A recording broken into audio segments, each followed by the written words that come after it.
네, 구조란 무엇인가 세 번째 주제입니다. 주제 이름은 형태는 재료보다 싸다. Form is cheaper than material. 이게 무슨 뜻이냐면 좋은 재료, 튼튼한 재료, 강한 재료로 구조체를 만들면 그거보다 뭐 좋을 수는 없겠죠.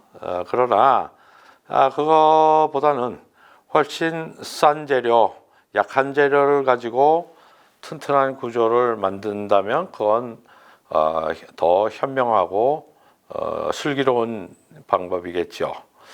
자, 이것을 자연에서는 아주 슬기롭고 현명하게 오랜 기간 동안 해왔다. 그것을 우리가 달걀에서 볼 수가 있겠다라는 얘기입니다. 자, 달걀에 대한 얘기는 앞에 시간에 했습니다만은 달걀은 보시죠. 어미닭이 달걀을 낳습니다. 그 달걀의 재료라고 하는 것은 어미닭이 자기가 먹은 재료에서부터 나오죠. 뭐 칼슘 몇 조각, 그다음에 석회 몇 조각, 뭐 이런 식으로 자기가 먹은 식량을 말하자면 동원해서 자기 새끼들이 살 집 구조를 만드는 게 달걀 아니겠습니까? 자, 그러면 어떻게 해야 될까요? 가능한 한 많이 낳아야 자기 새끼들이 살아남을 확률이 높으니까 가능하면 많이 만들어야 됩니다. 많이 만들어야 되는데 먹을 수 있는 나의 식량 재료라는 것은 한계가 있죠.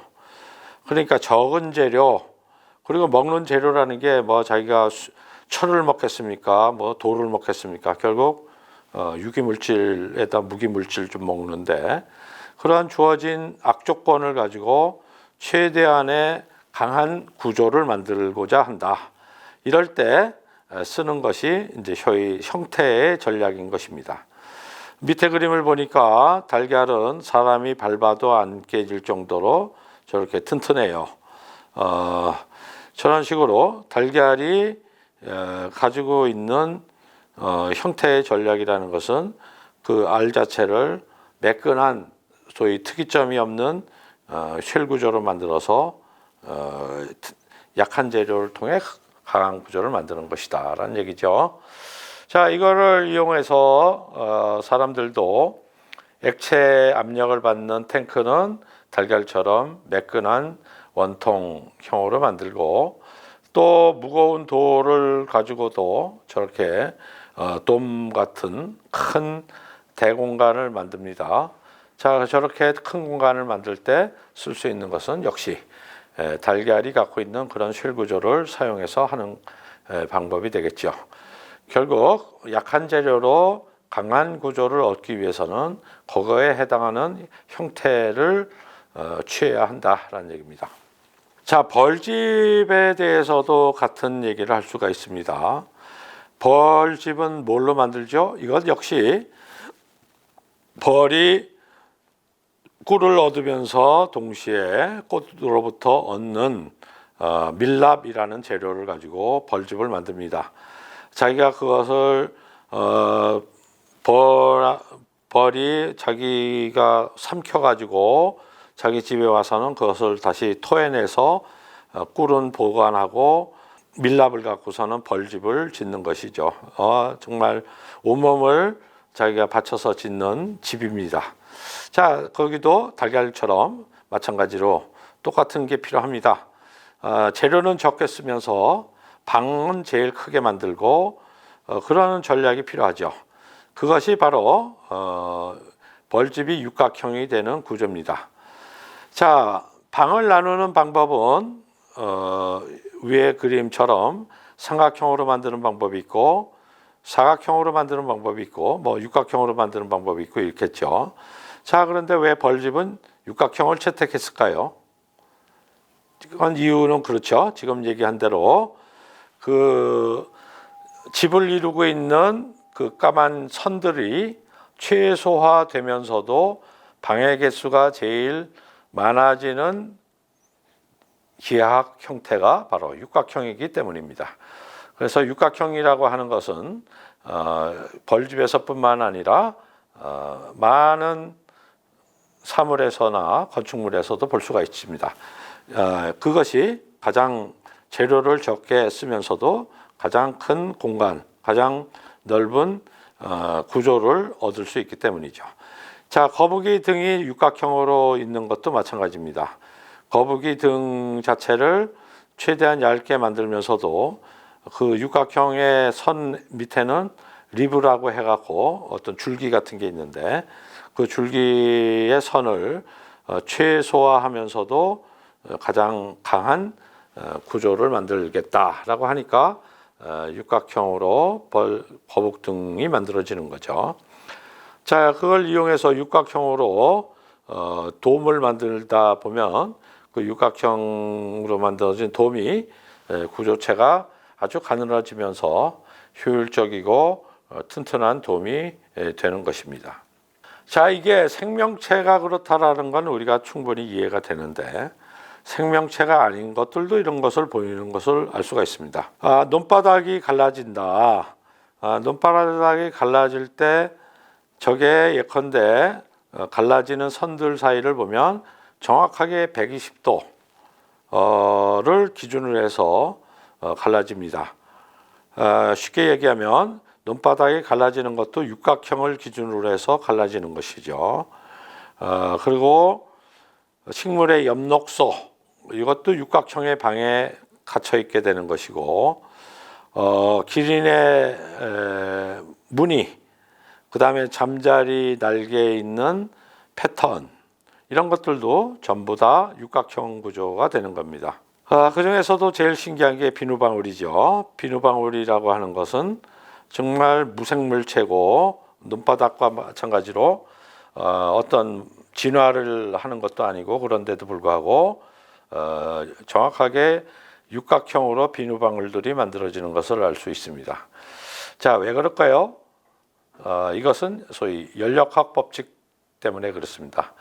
연력학 제2법칙에 따르면 모든 사물은 엔트로피가 증가하는 쪽으로 형태가 만들어지는데 그것은 결국 하나의 생물체든 비생물체든 간에 그것들에 의해서 형태 발생이 이루어지는 것이고 그것에 의해서 에너지 준위가 가장 낮은 쪽으로 혼잡도가 제일 덜한 쪽으로 이 형태들이 만들어진다 뭐 이런 것인데요. 이것에 의해서 생명체는 물론이고 무생물체도 이렇게 분할을 할 때 그 법칙에 따라서 정확하게 120도씩 이런 식으로 갈라진다라는 걸 볼 수 있습니다. 자, 이런 원리를 사용한다면 인간도 효율적인 어떤 구조체들을 만들 수가 있습니다. 자, 오른쪽 위에 보시는 베이징 수영 경기장 같은 경우를 보면 마치 물방울이나 비누방울들이 분화할 때 되는 그런 모양으로 경기장 외벽 구조를 만들고 있죠. 저거를 만드는 방식은 이제 보로노이 분할 이렇게도 얘기하는데 보로노이 다이어그램이라고 얘기하는데 나중에 또 배우겠습니다만은 저거 자체가 결국은 육각형으로 면을 분할을 해서 나오는 패턴이고 저거를 써서 구조체를 만든 경우가 되겠습니다. 좋은 구조체는 이와 같이 자연 형태에 있는 여러 가지 진화를 거쳐서 나온 아주 현명한 형태들을 참조해서 구조 형태를 만듭니다. 여기에 지금 네르비가 설계한 경기장이 있습니다. 이 경기장은 어떻게 만들어졌느냐? 위에 있는 두 가지 묘사를 사용했죠. 전체적으로 큰 지붕 구조를 얻고자 하는 것이 이 형태의 목표입니다. 큰 쉘 구조를 만듭니다. 이렇게 해야 달걀 껍질처럼 얇게 넓은 공간을 덮을 수가 있는 거죠. 그래서 이 큰 쉘 구조를 만드는데 그 밑부분은 사람이 들어가야 되니까 그 쉘을 여기에서 이렇게 잘랐어요. 자르고 그 달걀에서 마찬가지로 이렇게 내려오는 힘을 받쳐주는 기둥들을 이런 식으로 경사를 진 이런 기둥들을 쭉 둘러서 그 힘들을 받치고 있습니다. 여기서 재미나는 거는 이 기둥하고 요 것들이 만나는 공간이죠. 자, 여기가 어떻게 되는 것이냐? 조개 껍질도 요 끝부분을 보시면 여기가 뭐가 되겠죠? 여기가 특이점이 되죠. 여기가 튼튼해져야 되겠습니다. 이런 식으로 이렇게 주름을 두는 거죠. 마치 피조개가 요 끄트머리에 이렇게 주름을 갖고 있듯이 그렇게 함으로써 이 끝부분에 특이점 부분을 보강하는 것처럼 이 사람도 이 부분을 이렇게 특이점을 두어서 주름을 두었습니다. 더 나가서 실내를 보니까 이 쉘 구조를 더 얇게 만드는 방법이 뭐가 있을까요? 이렇게 리브를 두는 거죠. 쉽게 얘기하면 이만큼의 두꺼운 것을 이만큼씩 파내서 이만큼을 여기다 덧붙이면 이게 더 두꺼워지는 효과가 나는 거죠. 이렇게 해서 이렇게 지붕 내부를 만듭니다. 이건 마치 워플과 똑같은 이치가 되겠습니다. 그래서 건축가들한테는 형태를 어떻게 가장 최적의 형태를 찾는가 하는 것이 과제가 되겠죠. 특히 넓은 공간을 만들 경우에는 이게 크게 문제가 됩니다. 왜냐하면 재료 자체가 두꺼워지면 그 재료 자체의 자기 무게에 의해서 건물이 더 두꺼워져야 되고 그것이 악순환이 일어나면서 넓은 공간을 못 만드는 이런 딜레마에 빠지게 되는 거죠. 그래서 넓은 공간을 만드는데 어떻게 하면 재료를 적게 쓰느냐. 이게 역사적으로 가장 큰 과제였습니다. 현대는 그걸 뭐 컴퓨터의 여러 계산을 통해서 쉽게 얻어내지만 뭐 한 세기 전만 하더라도 그것을 얻는 것은 그렇게 쉬운 문제가 아니었죠. 그래서 100년 전 가우디가 사그라다 파밀리아를 설계할 때는 이런 방법을 씁니다. 돔을 세워야 되겠는데 그 돔 안에 그 돔의 형태가 힘을 가장 잘 원만하게 땅으로 전달해 줄 수 있는 그런 돔의 형태가 무엇일까? 이거를 찾기 위해서 가우디는 역발상을 하죠. 돔에는 압축력이라는 게 흘러가지만 그것을 거울로 뒤집으면 처지는 인장력이 선이 되는 거죠. 압축력과 인장력은 크기는 같은데 부호만 서로 다른 것이기 때문에 그래서 실을 쭉 내리고 거기에다가 각 그 돔의 각 부분에 해당하는 무게추를 달아서 그 무게추에 의해서 이 선이 어떤 식으로 형태를 갖추는지를 보고 그거를 따서 아래 위를 뒤집으면 저 돔의 형태가 되는데 그렇게 될 때 저 돔의 형태는 가장 얇은 형태를 가지게 되는 것입니다. 자, 이런 방법을 form finding이라고 그럽니다. 형태를 찾는다. 쉽게 이야기하면 형태를 만드는 게 아니라 건축가가 이 자연에 숨어 있는 역학법칙에 의존해서 형태를 찾는 거죠. 그래서 건축가들은 건축을 그린다 혹은 창조한다, 만든다 이렇게 생각하기 쉽지만 사실은 대부분의 훌륭한 건축가들은 형태를 찾습니다.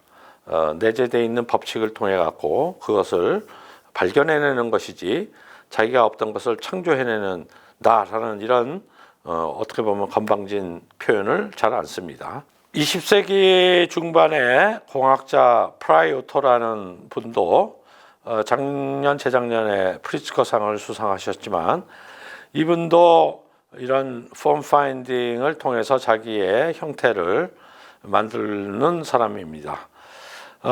오른쪽 그림은 뮌헨의 올림픽 스타디움이죠. 역시 플라스틱으로 된 조각들로 넓은 면적의 경기장과 수영장 뭐 이런 것을 덮는 구조를 만들어야 하는 과정이었습니다. 자, 이 공률을 어떻게 찾아야지 가장 효율적으로 되고 그 두께를 가장 가늘게 할 수 있을까? 이거를 고민하다가 그 힌트를 비눗방울에서 얻었습니다. 그래서 철사로 어떤 틀을 만들어 놓고 비눗방울을 거기다가 얹혀 놓으면 그 비눗방울이 어떻게 되겠어요? 표면 장력에 의해서 가장 최단 코스의 곡면을 만들어내겠죠. 자, 그렇게 되면 그 곡면을 그대로 이 경기장 지붕에다가 사용하면 가장 최단 코스의 곡면이 만들어지고 힘이 흘러가는 최적의 하나의 표면이 만들어진다. 자, 그러니까 가우디나 우리 프라이오터나 결국 자기가 이 공간을 말하자면 어떤 조형적 의지로 만들어낸 것이 아니라 자기는 자연 법칙이 일어날 수 있는 어떤 장치를 만들고 그 장치를 통해서 역학의 법칙이 만들어내는 그 형태를 바로 자기의 구조물에다가 응용하였다. 이렇게 얘기할 수 있는 겁니다. 자, 그래서 강한 재료가 아니라 옳은 형태로 구조를 얻는 것이 진짜로 구조 설계를 잘하는 것이다. 이렇게 얘기할 수가 있습니다. 강한 재료로 두껍게 튼튼하게 짓는 것은 누구나 하겠죠. 그러나 그것은 한계도 있고 현명하지도 못하고 둔하게 보이고 아름답지도 않습니다. 좋은 건축물은 최소의 재료로 최적의 형태를 가짐으로써 구조적 합리성과 그 경쾌함이 주는 또 아름다움을 동시에 가지는 건축물, 그것이 좋은 건축물, 좋은 구조, 이렇게 표현할 수가 있겠습니다. 자, 오늘은 여기까지 하겠습니다.